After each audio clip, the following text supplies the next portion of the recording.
चलिए बुलेटिन की शुरुआत करेंगे तमाम अहम खबरों के साथ। जहां उत्तर प्रदेश के किसान दिल्ली कूच से एक हफ्ते तक नहीं करेंगे। अब ये फैसला किसान नेताओं की ग्रेटर नोएडा और यमुना प्राधिकरण के अधिकारियों के साथ हुई बैठक के बाद लिया गया। इसके बाद नोएडा एक्सप्रेसवे से बैरिकेडिंग हटा दी गई और आवाजाही शुरू हो गई है। देखिए रिपोर्ट।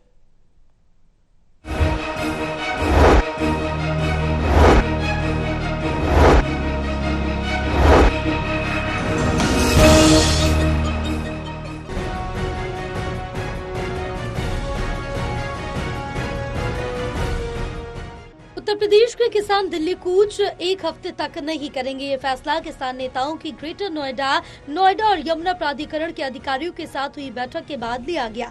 इसके बाद नोएडा एक्सप्रेसवे से बैरिकेडिंग हटा दी गई और आवाजाही शुरू हो गई है। किसानों ने अपनी मांगों पर फैसला लेने के लिए केंद्र सरकार को एक हफ्ते का समय दिया। इस दौरान किसान दलित प्रेरणा स्थल पर आंदोलन करेंगे। अगर एक हफ्ते में मांगे नहीं मानी गई तो किसान फिर से दिल्ली कूच करेंगे। इससे पहले सोमवार दोपहर 12 बजे किसान नोएडा के महामाया फ्लाईओवर के पास इकट्ठा हुए और संसद का घेराव करने के लिए दिल्ली की तरफ बढ़े तो पुलिस ने किसानों को दलित प्रेरणा स्थल पर रोक दिया। किसानों की पुलिस से नोकझोंक भी हो गई। पुलिस ने किसानों को रोकने के लिए दिल्ली उत्तर प्रदेश को जोड़ने वाला चिल्ला बॉर्डर पर जगह जगह बैरिकेडिंग कर दी थी। किसानों ने दिल्ली पुलिस की बैरिकेडिंग तोड़ दी। हालांकि वज्र वाहन और RAF के जवान तैनात थे। ड्रोन से निगरानी हो रही थी। नोएडा एक्सप्रेसवे दोनों तरफ से बंद होने और वाहनों की चेकिंग के चलते 5 किलोमीटर लंबा जाम लग गया था।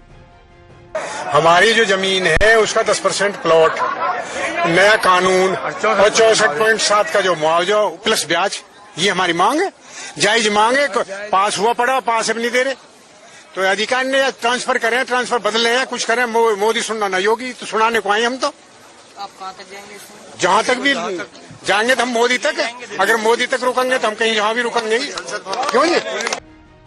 किसानों की मांगे कुछ इस प्रकार से हैं, जहां किसानों को जमीन अधिग्रहण के बदले 10% प्लॉट दिया जाए। साथ ही 64.7% की दर से किसानों को मुआवजा भी मिले। नए भूमि अधिग्रहण कानून के अनुसार बाजार दर का 4 गुना मुआवजा दिया जाए। भूमिधर भूमिहीन किसानों के बच्चों को रोजगार और पुनर्वास के सभी फायदे दिए जाए। हमारी समस्या केवल ये है कि 10% हमारा पैसा काटा पहले किसानों का, और दूसरे में क्या हुआ कि बड़े कोर्ट में जब लोग गए तो बड़े भाई छोटे भाई को दे दिया, बड़े भाई को नहीं दिया। और 5% जो है यार हमारा ये आबादी का निस्तारण, 3 ही मांगे हैं बस हमारी, और हमारी नहीं। आप देख रहे हो कितने सालों से यहाँ पे किसान परेशान हो रहा है, कोई नहीं मांग नहीं, सुनने वाली सरकार है नहीं। कितने आपने देखा कि कितने किसान यहाँ मर गए थे पहले ऑथोरिटी पे, ग्रेटर नोएडा ऑथोरिटी पे मर गए, अब यमुना एक्सप्रेसवे पे ठंड में पड़े हैं। पर सरकार कोई सुनने वाली नहीं, प्रशासन कोई सुनने वाला नहीं। बस पावर हाई कमेटी बना देते हैं, वो हमको लॉलीपॉप देते हैं, बस जाइए अपने घर, वो और कोई यहाँ पे सुनने वाला नहीं। बहरहाल अधिकारियों और किसानों के बीच आखिरकार हुई वार्ता सफल रही। इसके बाद किसानों ने अधिकारियों के एक हफ्ते के आश्वासन के बाद अब दिल्ली जाने के इरादे को छोड़ दिया और एक हफ्ते तक अब वो लोग दलित प्रेरणा स्थल पर ही रहेंगे। वहीं पर उनका धरना प्रदर्शन चलेगा। टोटल टीवी के लिए नोएडा से शिव त्यागी की रिपोर्ट।